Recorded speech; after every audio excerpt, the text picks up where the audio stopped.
Next case is Andhra Pradesh pollution control board versus MV Naidu. ये case है 1999 का। तो यहाँ पे रिस्पोंडेंट्स ने अप्लाई किया था for the consent of establishment of an industry to the commissioner of industries. Commissioner of industries से एस्टैब्लिशमेंट फॉर एन इंडस्ट्री के लिए कंसेंट मांगा था रिस्पोंडेंट्स ने। ठीक है, तो यहाँ पे issue of license was subjected to various conditions which included a condition to obtain certificate from the SPCB for pollution control board and for pollution control and equipment proposed to be installed to meet their requirements।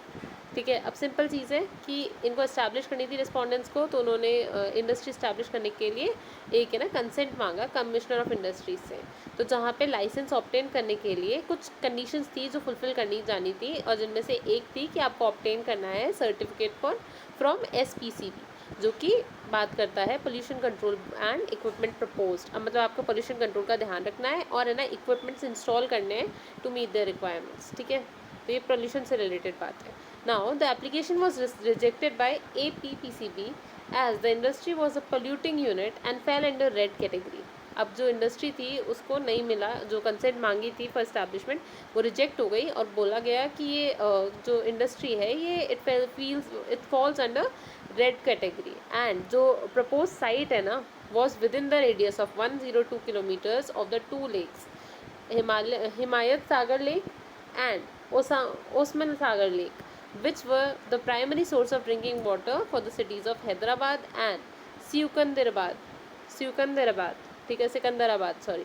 ठीक है, अब simple चीज़ क्या है कि जिस industry के establishment के लिए इन्होंने परमिशन मांगी थी ना, वो 102 किलोमीटर के रेडियस में आती है 2 लेक्स के। ठीक है, पहली हिमायत सागर लेक और दूसरी ओस्मान सागर लेक। अब ये दोनों ही जो लेक्स हैं ये प्राइमरी सोर्स हैं for water, drinking water provide कराते हैं हैदराबाद और सिकंदराबाद को।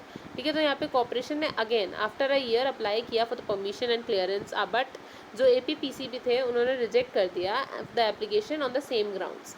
नाउ एग्रीव जो थे रिस्पोंडेंट्स वो they move before the appellate authority, वो अपीलेट अथॉरिटी में गए और उन्होंने अपीलेट अथॉरिटी में बोला कि issue directions to APPCB to grant its consent, obviously consent provide करवाओ, ये जाके अपीलेट अथॉरिटी में बोला for the establishment of industry.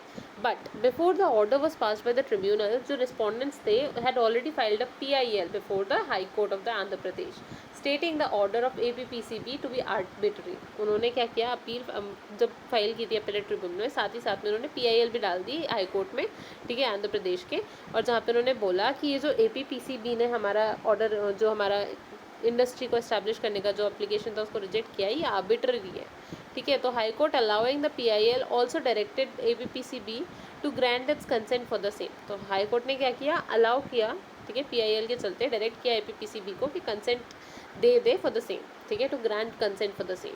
Now agree the APPCB went to the appeal under article 136 to the supreme court against the orders of high court. अब जो aggrieve party थी अब इस केस में APPCB, वो under article 136 of supreme court, ठीक है, 136 supreme court के अंदर गए और उन्होंने बोला कि ये जो हाई कोर्ट को अपील की, मतलब against the supreme high court to the supreme court.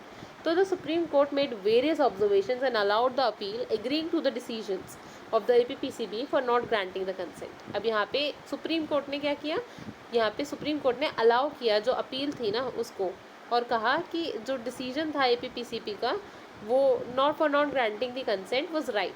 The court observed that in the environmental field, where the uncertainty of scientific opinions have created serious problems for the courts, uncertainty became a problem when scientific knowledge is institutionalized in policy making by agency and courts.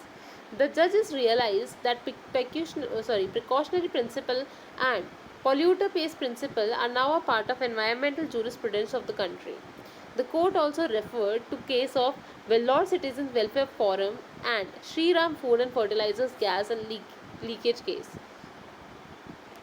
तो यहाँ पे ना जो court है उसने observe किया कि जो एनवायरमेंटल फील्ड है ना वहाँ पे वेयर द अनसर्टेनिटी, अब एनवायरमेंटल फील्ड में क्या है, बहुत ज़्यादा अनसर्टेनिटी ऑफ साइंटिफिक ओपिनियंस है, जिसकी वजह से सीरियस प्रॉब्लम्स आती हैं बिफोर द कोर्ट। अब अनसर्टेनिटी की जो प्रॉब्लम है ना ये साइंटिफिक, अब now when scientific knowledge is institutionalized in policy making by agency and courts, तो वहाँ पे अनसर्टेनिटी की दिक्कत आती है। ठीक है। द जजेस रियलाइज कि यहाँ पे precautionary principle and polluter pays principle जो है वो एनवायरमेंटल जूरिस्प्रूडेंस का पार्ट है अब इन द कंट्री। तो कोर्ट ने यहाँ पे रेफर किया cases of Vellore citizens welfare forum and Shri Ram food and fertilizers gas leakage case को।